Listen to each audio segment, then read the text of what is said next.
The theater lights were blinding, the stage was silent, and only 10 seconds had passed when Simon leaned forward and raised his hand. "Stop." The music cut. The audience gasped. For a moment, it looked like another dream had just been shattered on the stage of America's biggest talent show. But what happened next would leave the judges frozen, the crowd on their feet, and millions watching around the world in complete shock. So before we begin, make sure you stay until the very end of this story, because what this Filipino Elvis did after being stopped might just change the way you see rejection forever. And if stories of courage and impossible comebacks inspire you, don't forget to like this video and subscribe to the channel for more unforgettable moments like this. His name was Mateo Reyes, a 27-year-old janitor from Cebu, Philippines. By day, he cleaned hotel hallways, quietly pushing a cart filled with towels and disinfectant. By night, he sang Elvis Presley songs into a cracked mirror in his small rented room, pretending the mop handle in his hand was a microphone. His father had loved Elvis. Old vinyl records used to spin in their tiny home when Mateo was a boy. After his father passed away from a sudden heart attack, those songs became Mateo's comfort. They were more than music. They were memories. They were hope. Mateo didn't grow up with money or connections. He grew up with responsibility. At 19, he dropped out of college to help his mother pay debts. At 23, he was working double shifts. At 25, he almost gave up on singing completely after being laughed at during a local audition. "You look nothing like Elvis," they told him. "You don't have the style." But they didn't understand. He wasn't trying to look like Elvis. He was trying to feel like him. To sing with that same soul, that same fire. It was his younger sister, Alina, who secretly recorded him singing one night and posted it online. The video went viral in their hometown. Comments poured in. "You sound just like him. You gave me chills. You need to audition for something bigger." At first, Mateo refused. Flying to America seemed impossible. But months later, after community donations and a miracle sponsorship from a local businessman who believed in him, Mateo found himself standing backstage at the biggest opportunity of his life. When he walked onto the stage, he wore a simple white suit inspired by Elvis's classic look, not flashy, not extravagant, just clean and respectful. The crowd murmured. Some smiled politely. Others looked skeptical. Simon raised an eyebrow. "And who are you?" he asked. "My name is Mateo Reyes," he said softly. "I'm from the Philippines." "And what do you do?" "I'm a janitor, sir." There were a few surprised whispers in the audience. Simon nodded. "And you're going to sing Elvis?" "Yes, sir." Simon gave a small, almost amused smile. "All right. Let's hear it." The music started. Mateo began with "Can't Help Falling in Love." His voice was steady but soft, almost too soft for the massive theater. 10 seconds in, Simon suddenly lifted his hand. "Stop." The word echoed like thunder. Mateo's heart dropped into his stomach. The audience went silent. His mind raced with every insecurity he'd ever had. Not good enough. Too plain. Just a janitor. He could feel his dream slipping away before it had even begun. Simon leaned into the microphone. "Mateo, I think you're nervous. And this song, it's safe. It's predictable. We've heard it 1,000 times. If you're going to sing Elvis, you need to make it yours. Right now, it feels like karaoke." The word karaoke stung more than anything else. For a moment, Mateo simply stood there. He could walk off. He could apologize. He could accept defeat the way he had so many times before. Instead, he took a deep breath. "Sir," he said, his voice trembling but determined, "may I start again?" Simon paused, then shrugged slightly. "You've got one shot." The music didn't restart. Instead, Mateo signaled for it to stop completely. "I'd like to sing this a cappella," he said. The audience leaned forward. He closed his eyes. And then, without music, without backup, without anything but raw emotion, he began to sing If I Can Dream. But this time, it wasn't an imitation. It wasn't an impression. It was Mateo. His voice soared with a power no one expected from the quiet janitor. Every note carried pain, long nights cleaning floors, missed opportunities, sacrifices for family. Every lyric felt personal, as if he were singing about his own dream of standing right there. The theater filled with a sound so rich and soulful that the air itself seemed to vibrate. Halfway through the song, the audience erupted into applause. Some people stood up. One judge's eyes filled with tears. Even Simon, known for his critical gaze, sat back in his chair, stunned. When Mateo reached the final note, he held it longer than anyone thought possible. It rang out clear and strong, echoing through the theater long after his voice fell silent. There was a heartbeat of silence. Then the entire crowd rose to their feet. A standing ovation. The judges were clapping. One of them whispered, "That was unbelievable." Another shook their head in disbelief. Simon leaned forward again, but this time there was no smirk. "Mateo," he said slowly, "that was not karaoke." The audience laughed and cheered. Simon continued, "When I stopped you, I thought we were about to hear another Elvis impersonator. But what you just did, that was someone who understands what he's singing. That was heart. That was risk. And that is exactly what this competition needs." Mateo's eyes filled with tears. "You turned a bad moment into an unforgettable one," Simon added. "And for that, I'm saying yes." The other judges didn't hesitate. For yes. As Mateo walked off stage, he broke down backstage, overwhelmed. He thought about his father's old records. His mother watching from home. His sister who believed in him when he didn't believe in himself. That clip of Simon stopping him and what he did next went viral around the world. People weren't just talking about the voice. They were talking about the courage. The decision not to walk away. The power of taking criticism and transforming it into something unforgettable. Mateo didn't just advance in the competition. He inspired millions of people who had been told they weren't good enough. He showed that sometimes rejection isn't the end of your story, it's the test that reveals who you truly are. And maybe that's why this moment matters so much. Because how many times have we been stopped 10 seconds into something? A job interview. A relationship. A dream. How many times have we let that stop define us? Mateo could have walked off that stage embarrassed. Instead, he chose to stand still, breathe, and sing louder. So if you're chasing something and someone tells you to stop, pause, listen, adjust if you must, but don't quit. Your greatest moment might come right after your biggest interruption. If this story moved you, if it reminded you to keep going no matter who doubts you, take a second to like this video and subscribe to the channel. Because there are more stories like Mateo's stories that prove ordinary people can create extraordinary moments. And remember, sometimes the world will stop your music. What matters is whether you find the courage to keep singing anyway. The music had barely begun when Simon raised his hand. Stop. 10 seconds. That was all it took for the dream to almost end. The audience shifted uncomfortably. Cameras zoomed in. The young man on stage froze, his fingers tightening around the microphone. For a split second, it looked like another hopeful contestant's journey was about to become a forgotten audition clip online. But what happened after that single word, after that crushing interruption, left the judges speechless and the entire arena on its feet. So stay with me until the end of this story, because what this Filipino Elvis did next isn't just shocking, it's unforgettable. And if you believe in second chances, in courage, and in proving people wrong, don't forget to like this video and subscribe to the channel. Stories like this deserve to be heard. His name was Rafael "Rafi" Mendoza, a 29-year-old from Quezon City in the Philippines. He didn't grow up on a stage.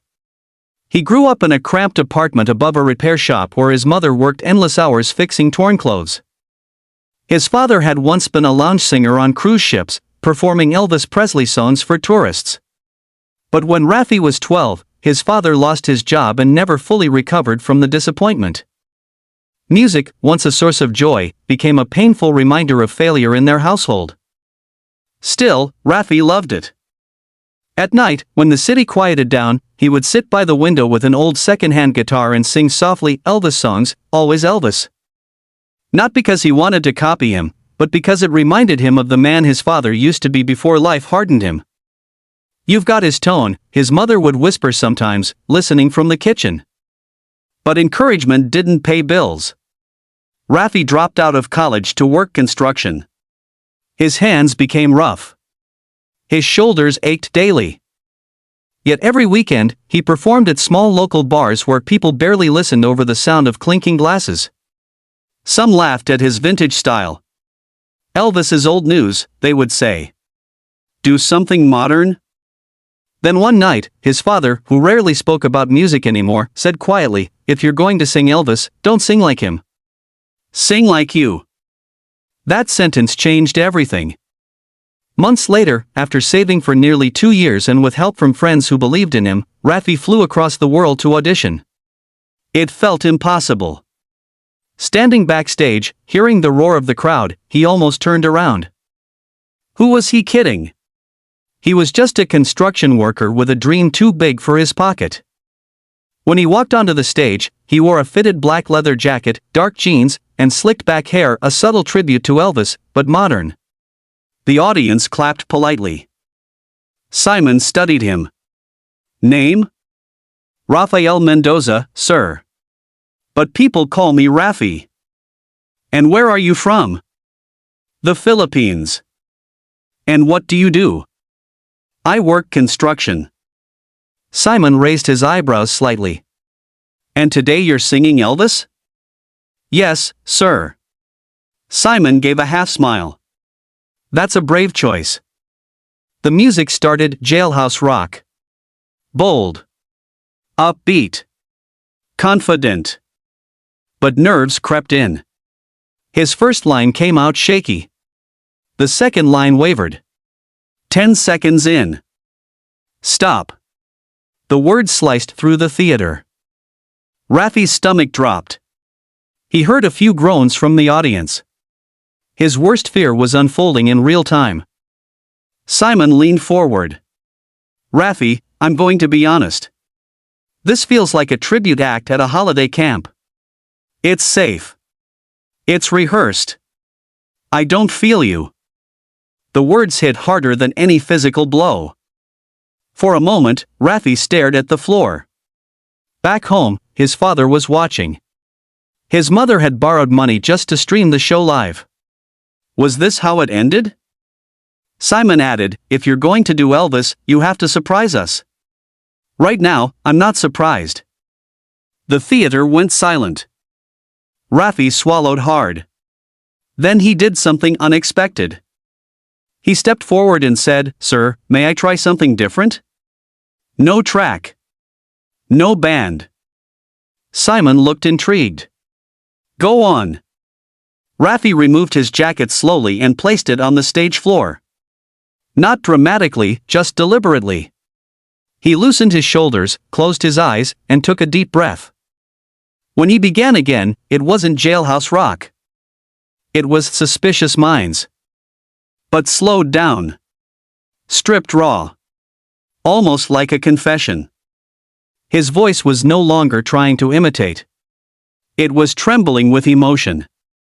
Each lyric felt personal, like he was singing about doubt, about people not believing in him, about his father's broken dreams, about standing on that stage fighting not to be another failure. The arena grew still. His voice grew stronger with every line. The rasp in his tone carried years of suppressed frustration. By the chorus, he wasn't just singing, he was pleading. You could hear construction dust in his lungs, midnight rehearsals in his breath, sacrifice in every note. A judge's hand flew to her mouth. The audience, which had been skeptical seconds ago, began to sway with the rhythm of his stripped-down performance. Simon's expression changed. The skepticism faded. His eyes narrowed, not in criticism, but in focus. When Raffi reached the final high note, he didn't force it. He let it build naturally, power rising from somewhere deep inside him. The note rang through the theater, steady and unbreakable. Silence followed. Then an explosion of applause. The crowd leapt to their feet. Cheers echoed off the walls. Some people were wiping tears from their faces. Raffi stood there, breathing heavily, unsure of what just happened. Simon slowly leaned into his microphone. "Well," he said, pausing for effect, "that's why we don't judge a performance in 10 seconds. The audience laughed and cheered louder. Simon continued, "The first time, you were trying to be Elvis. The second time, you were Raffi. And Raffi is interesting." One by one, the judges gave their votes. Yes. Yes. Absolutely yes. Simon waited until the noise settled. "You turned this around in a way I did not expect. That takes courage. And talent. You've got 3 yes already, and you've got my yes." 4 yes. Raffi covered his face, overwhelmed. Years of doubt melted in that moment. Backstage, he collapsed into tears, whispering, "Thank you, Papa." That audition clip spread across the internet within hours. But it wasn't just the voice people talked about. It was the comeback. The refusal to crumble after being stopped. The bravery to change direction under pressure. Raffi went on to advance further in the competition, but even if he hadn't, that moment would have been enough. Because he proved something powerful: rejection isn't a full stop. Sometimes, it's a comma. A pause before your real story begins. And maybe that's the lesson for all of us. Life will stop you. People will doubt you. You might get 10 seconds before someone decides you're not enough. But those 10 seconds don't define you. What you do next does. Raffi could have walked off that stage embarrassed. Instead, he chose to stay. To breathe. To risk failure again in front of millions. And that choice changed everything. So if you've ever been told you're not good enough, not modern enough, not talented enough, remember this moment. The interruption might just be setting up your breakthrough. If this story inspired you even a little, take a second to like this video and subscribe to the channel. Because sometimes all it takes is one more try, one more breath, one more song to turn a stop into a standing ovation. And when the world tells you to stop after 10 seconds, make sure what you do next leaves them speechless. The crowd was ready to move on. 10 seconds into the song, Simon lifted his hand and said the one word every contestant fears. Stop. A ripple of disappointment spread through the theater. Some people sighed. Some looked down at their phones. Another Elvis act, they probably thought. Another hopeful about to be sent home before the first verse even finishes. But if you think this is just another failed audition, stay with me. Because what happened next didn't just shock the judges, it reminded everyone watching why dreams don't die in 10 seconds. And before we dive in, if stories of impossible comebacks and emotional moments inspire you, make sure to like this video and subscribe to the channel. You never know which story might be the one that speaks directly to you. His name was Daniel Cruz. 32 years old. Born in Manila, raised in a small fishing village in Batangas. He wasn't a professional singer. He wasn't a viral sensation. He was a cruise ship cleaner who spent his breaks listening to old Elvis Presley tracks through cheap headphones while scrubbing decks under the sun. Music was the only place he felt seen. Daniel's father had been a jeepney driver who adored Elvis. Their tiny home used to shake with the sound of "Love Me Tender" on Sunday mornings. But when his father passed away from a stroke, Daniel stopped singing. For years, he convinced himself that dreams were luxuries meant for people with money and connections. Instead, he worked. And worked. And worked. He sent most of his paycheck home to support his mother and younger brother. He smiled at tourists. He kept his head down. But late at night, when the ship was quiet, he would sneak into an empty ballroom and sing into the darkness. One evening, a passenger heard him. "You sound like Elvis," the woman said. Daniel laughed nervously. "No, ma'am. Just a fan." But she recorded him anyway. Weeks later, that video circulated online. Strangers began commenting. Why isn't this man famous? He needs to audition. Someone send him to America. Daniel ignored it at first. But something deep inside him began to stir again, the part of him that used to sing with his father. Months later, after encouragement from co-workers who pooled money for his ticket, Daniel found himself standing on one of the biggest stages in the world. The lights were brighter than he imagined. The audience larger than any crowd he had ever faced. Simon looked at him with curiosity. Name? Daniel Cruz, sir. And what do you do? I clean cruise ships. A few murmurs. A few impressed nods. And you're singing Elvis? Yes, sir. For my father. Simon gave a slight shrug. All right. Let's hear it. The music began. Burning love. Bold choice. Energetic. Risky. But nerves crept in instantly. His voice trembled. The tempo felt too fast. His confidence slipped. 10 seconds. Stop. The music died.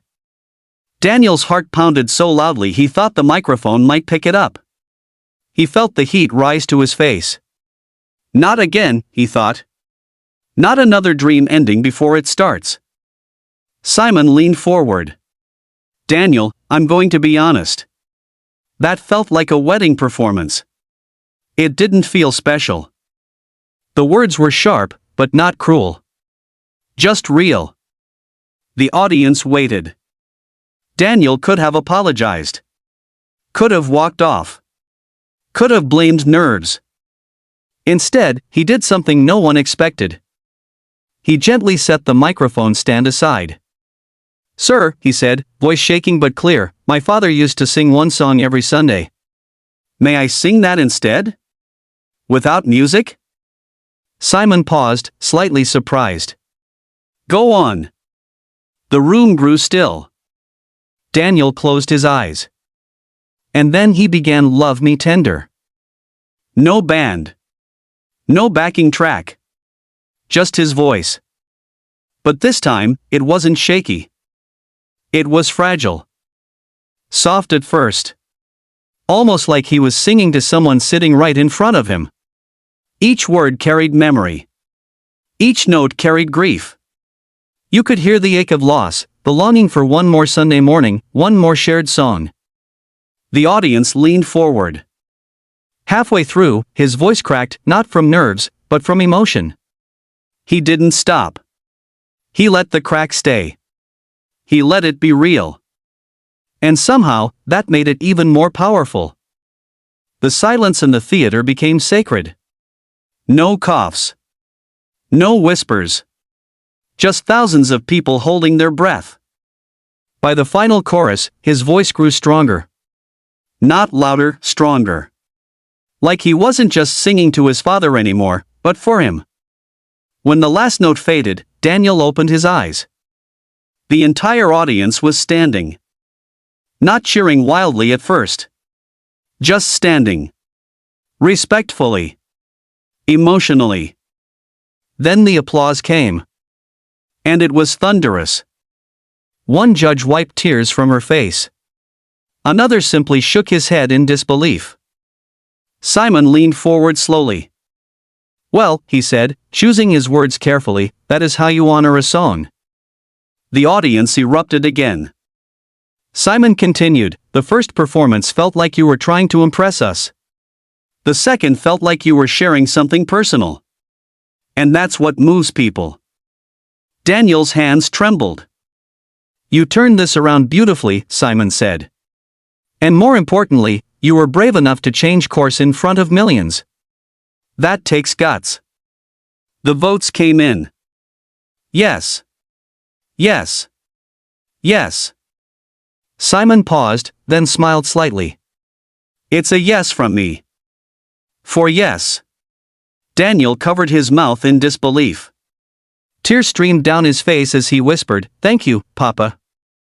Backstage, he collapsed into the arms of a producer, overwhelmed. Years of buried dreams resurfaced in that single moment.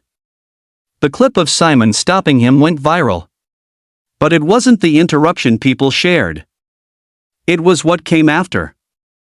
Because the truth is, life will stop you. People will interrupt you. You might get cut off before you've fully shown who you are. The question isn't whether you'll be stopped. The question is what you'll do next. Daniel could have walked away in embarrassment. Instead, he chose vulnerability over pride. Authenticity over performance. Heart over perfection. And that made all the difference. So if you've ever been stopped 10 seconds into your dream, don't let that be the end of your story. Take a breath. Adjust. Sing the song that means something to you. If this story touched you, take a moment to like this video and subscribe to the channel. Because sometimes the most powerful moments don't happen when everything goes right. They happen right after everything almost falls apart. And remember, when someone tells you to stop, that might just be the moment your real performance begins. The buzzer didn't even need to sound. 10 seconds into the song, Simon leaned forward, lifted his hand, and said, "Stop." The music died instantly. The lights felt harsher. The audience shifted in their seats, already preparing for another polite rejection. It looked like the end of the road for the quiet Filipino man standing alone under the spotlight. But what happened in the next 2 minutes didn't just save his audition, it created one of the most unforgettable moments the show had ever seen. So stay with me, because this isn't just about a performance. It's about what you do when your dream gets interrupted. And if stories of courage, second chances, and unbelievable comebacks inspire you, don't forget to like this video and subscribe to the channel. You never know which story might light a fire inside you. His name was Andres Villanueva. 35 years old. Born in Davao City, Philippines. A single father to a 7-year-old daughter named Maya. By day, Andres repaired broken appliances in a small neighborhood shop. Washing machines. Electric fans. Old radios. By night, after putting Maya to bed, he would sit beside her and sing softly while she fell asleep. Elvis Presley songs were her favorite. "Papa, sing the one about dreams," she would say. And he would smile and sing "If I Can Dream." Andres had never planned to audition for a global stage.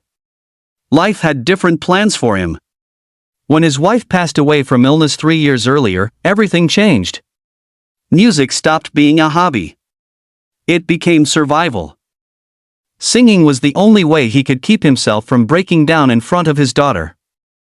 One evening, Maya recorded him singing and sent it to her aunt, who secretly uploaded it online. The video spread across Filipino communities abroad. Comments poured in. "He needs to audition. That voice is world-class. Someone get him on that stage." At first, Andres refused. "I have responsibilities," he said. "I can't chase dreams." But Maya looked up at him one night and asked, "Papa, why don't you sing on a big stage so Mommy can hear you better?" That was the moment everything changed. Standing on that stage months later, Andres felt smaller than ever. The lights were overwhelming. The judges stared with practiced neutrality. Simon spoke first. "Name?" "Andres Villanueva, sir." "And where are you from?" "The Philippines." "And what do you do?" "I fix appliances." A few smiles in the crowd. "And you're singing Elvis?" "Yes, sir." Simon leaned back slightly. "All right. Let's see what you've got." The music began, "Can't Help Falling in Love." It was a beautiful song. A safe song. A familiar song. And maybe that was the problem. 10 seconds in. "Stop." The word echoed through the theater. Andres' fingers tightened around the microphone. His chest felt hollow.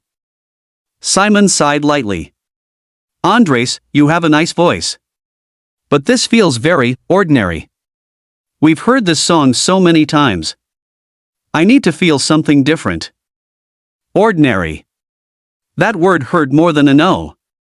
For a moment, Andres stared at the floor. He thought of Maya watching from home. He thought of the money borrowed for the flight.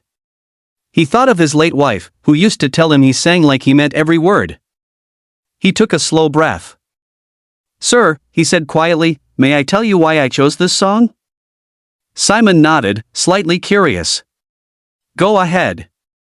"My wife used to ask me to sing it every night in the hospital," Andres said, his voice trembling. "But today, I'd like to sing a different one. For my daughter." The room fell silent. "No music," Andres added. Simon gestured. "All right." Andres closed his eyes. He began "If I Can Dream." But he didn't sing it like an impersonator. He didn't copy the tone, the style, or the swagger. He sang it like a father who had lost everything except hope. His voice started soft, almost fragile. The first line carried grief. The second carried memory. By the time he reached the chorus, something shifted. Power. Raw, emotional power. You could hear sleepless nights in his voice. You could hear fear. You could hear determination. It wasn't polished, it was honest. The audience stopped breathing. One judge leaned forward, eyes wide.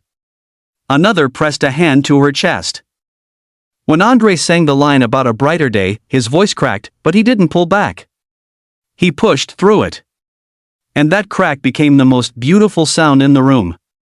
Because it was real. By the final note, his voice soared across the theater, strong and unshakable. Silence. Then, the entire audience rose to their feet. Not slowly. Instantly. A standing ovation. Cheers filled the air. Some people were crying openly. The energy in the room had completely transformed. Andres stood frozen, overwhelmed. Simon leaned forward again. But this time, his expression was different. That, Simon said slowly, was not ordinary. The crowd roared. Simon continued, "When I stopped you, I thought we were about to hear another safe Elvis cover. But what you just did, that was storytelling. That was personal. That was powerful." Andres blinked back tears. "You turned criticism into something extraordinary," Simon added. "And that takes courage." The votes came quickly. Yes. Yes. Yes. Simon paused for a moment, then smiled. "And it's a yes from me. For yes." Andres covered his face as emotion overwhelmed him. Backstage, he whispered, "This is for you, Maya." The audition clip exploded online. But it wasn't just about the voice. It was about resilience. About being stopped and choosing not to walk away. About turning ordinary into unforgettable. Because here's the truth. Life will interrupt you. You will be told you're not special enough. Not different enough. Not extraordinary enough. You might only get 10 seconds before someone decides who you are. But those 10 seconds don't define you. What you do after the interruption does. Andres could have accepted Simon's first judgment and left quietly. Instead, he chose vulnerability. He chose to sing something that mattered. He chose heart over fear. And that choice changed everything. So if you're chasing a dream and someone stops you before you've fully shown who you are, don't quit. Adjust. Dig deeper. Show them the real you. Because sometimes the moment that looks like rejection is actually your setup for greatness. If this story moved you, take a moment to like this video and subscribe to the channel. Share it with someone who needs a reminder not to give up. And remember, when the world tells you to stop after 10 seconds, that might be the exact moment your real song begins. 10 seconds. That's all he got.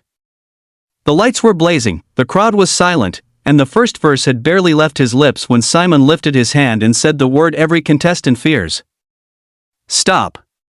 The music cut. The audience groaned softly. Cameras zoomed in on his face. Another dream, it seemed, had just been ended before it even had a chance to breathe. But what happened next didn't just shock the judges, it rewrote the entire moment. So don't skip ahead. Stay with this story, because this isn't just about a performance. It's about what you do when your biggest opportunity starts falling apart in front of millions.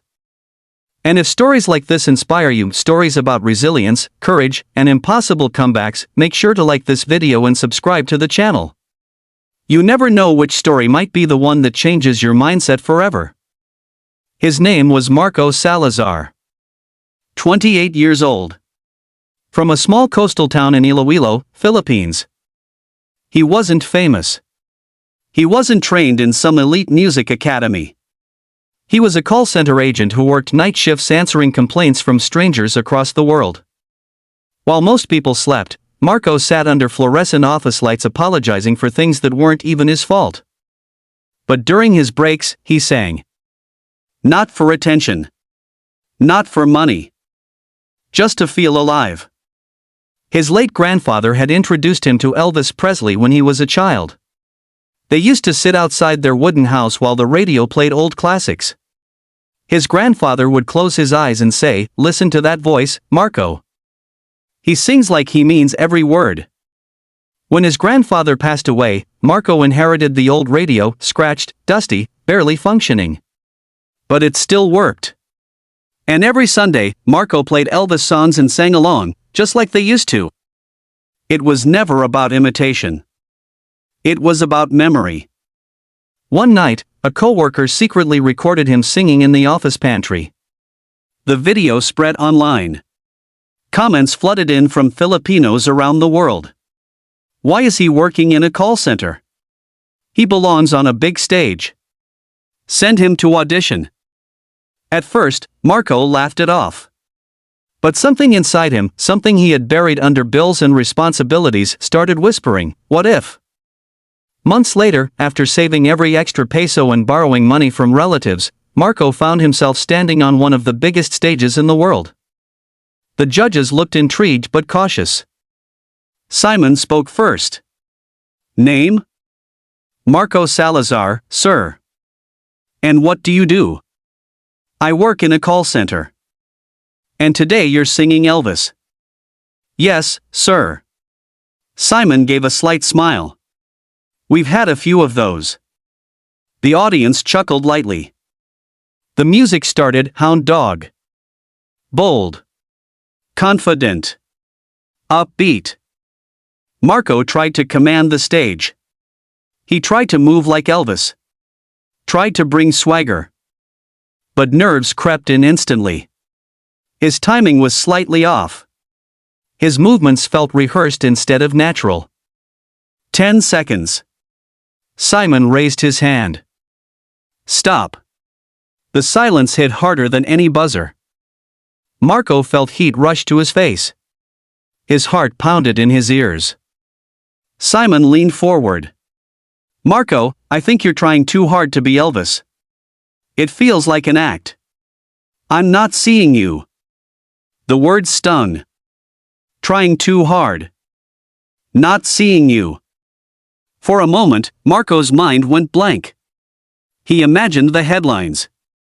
He imagined the flight back home. The borrowed money. The embarrassment. The audience barely had time to settle into their seats. The first lyric had just escaped his mouth when Simon lifted his hand. Stop. 10 seconds. That was it. The music cut so abruptly it felt like the air itself had been sliced in half. A wave of second-hand embarrassment rippled through the crowd. Some people sighed. Others shook their heads. Another Elvis tribute gone wrong, they assumed. But what happened next didn't just save the audition. It turned it into a moment no one would ever forget. So stay with this story until the end, because this isn't just about a man singing on a stage. It's about what happens when the world interrupts your dream before it even begins. And if you believe in second chances and powerful comebacks, take a second to like this video and subscribe to the channel. Stories like this deserve to be shared. His name was Nathaniel Nate Torres. 30 years old. From Pampanga, Philippines. He worked as a hospital orderly. Not a doctor. Not a nurse. The man who cleaned rooms, changed sheets, and quietly pushed patients from one ward to another. He had seen more pain in 5 years than most people see in a lifetime. And through it all, he sang. Not for applause. Not for attention. He sang for the patients who were too afraid to sleep. For the elderly man who missed his wife. For the child undergoing chemotherapy who needed a distraction from fear. Nate would hum Elvis songs softly while adjusting 4 stands, his voice warm and steady. Your voice makes it hurt less, one patient once told him. That sentence stayed with him. Music wasn't about fame to Nate. It was comfort. It was healing. His mother used to play Elvis records every Sunday while cooking adobo in their tiny kitchen. Nate grew up believing that music could carry emotion in ways words never could. But auditions? Big stages? That wasn't his world. Until one of the nurses secretly recorded him singing to a patient and posted it online. The video spread quickly. Comments flooded in. This is pure talent. He sings with heart. Someone send him to that big show. After months of hesitation and encouragement from hospital staff who raised money for his ticket, Nate stood under the brightest lights he had ever seen. Simon looked at him curiously. Name? Nathaniel Torres, sir. But you can call me Nate. And what do you do? I'm a hospital orderly. A soft murmur from the audience. And you're singing Elvis? Yes, sir. Simon leaned back. All right. Let's hear it. The band began playing Viva Las Vegas. It was energetic. Flashy. Bold. But Nate wasn't flashy. He tried to match the tempo, tried to bring showmanship, tried to move like the legend himself. It didn't fit. 10 seconds in. Stop. The word hit like a cold wave. The music died. Nate's hands trembled slightly, though he tried to hide it. Simon spoke calmly but firmly. Nate, I think you're performing. I don't think you're connecting. It feels like you're trying to be something you're not. The audience went silent. Trying to be something you're not. The words echoed in Nate's mind. For a moment, he thought about the hospital corridors. The quiet beeping machines. The patients who held his hand while he sang softly to them. He wasn't flashy there. He was real. Nate swallowed hard. Sir, he said gently, may I try again? The way I sing at the hospital? Simon paused, intrigued. What does that mean? No music, Nate replied. Just me. A ripple moved through the audience. Simon nodded. Go ahead. The theater grew still. Nate stepped away from the center of the stage, as if imagining a hospital bed in front of him. He closed his eyes. And he began to sing Love Me Tender. But not loudly. Not dramatically. Softly. The way you would sing to someone who was tired. Someone who was hurting. His voice carried warmth. A quiet strength. Each word felt like reassurance.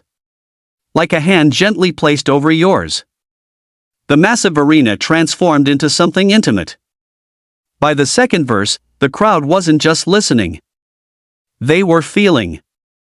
His voice trembled slightly, not from nerves, but from emotion. Years of working night shifts. Years of comforting strangers. Years of singing without expecting applause. One judge wiped her eyes. Simon's expression changed completely. When Nate reached the final line, his voice swelled, not in volume, but in depth. It was rich. Honest. Human. The last note lingered. Silence. Then. The audience stood. Not gradually. Instantly. Thunderous applause filled the theater. Cheers echoed against the walls. Some people were crying openly. Nate opened his eyes slowly, overwhelmed. Simon leaned forward. "You know," Simon said carefully, "when I stopped you, I thought we were about to hear another impersonation. But what you just did, that was beautiful." The crowd roared. Simon continued, "You weren't trying to impress us. You were trying to comfort us. And that's rare." Nate's eyes filled with tears. "That second performance," Simon added, "felt like you." The votes came quickly. Yes. Yes. Yes. Simon paused for a moment, then smiled slightly. And yes. For yes. Nate covered his face, emotion pouring out of him. Backstage, he whispered, "This is for my patients." The clip spread across the world within hours. But it wasn't the first 10 seconds people talked about. It was the transformation. Because here's the truth. Sometimes we fail when we try to be impressive. But we succeed when we are authentic. Nate almost lost his dream trying to be bigger than he was. But the moment he sang the way he always had, quietly, sincerely, honestly, everything changed. Life will stop you sometimes. You'll get cut off mid-sentence. Judged too quickly. Misunderstood in the first 10 seconds. But those 10 seconds don't define you. What defines you is what you do after. Nate didn't argue. He didn't blame nerves. He didn't walk away. He adjusted. He stripped away the performance. And he showed the world his heart. So if you've ever been stopped too soon, don't give up. Maybe you just haven't shown them the real you yet. If this story touched you, take a moment to like this video and subscribe to the channel. Share it with someone who needs a reminder that authenticity is more powerful than perfection. Because sometimes, the world stops your music. Just to give you the chance to sing it the right way. The spotlight was unforgiving. He had waited his whole life for this moment, flown thousands of miles, carried his country's flag in his suitcase, and rehearsed the first line in his head 100 times backstage. The music started. He sang. And 10 seconds later. Stop. Simon's hand was raised. The band cut off mid-note. The audience released that familiar, uncomfortable murmur. You could almost feel the dream cracking under the weight of one word. It should have ended there. But it didn't. And what happened next didn't just shock the judges, it reminded everyone watching why resilience will always be louder than rejection. So stay with this story until the end, because this isn't just about a Filipino man singing Elvis on a big stage.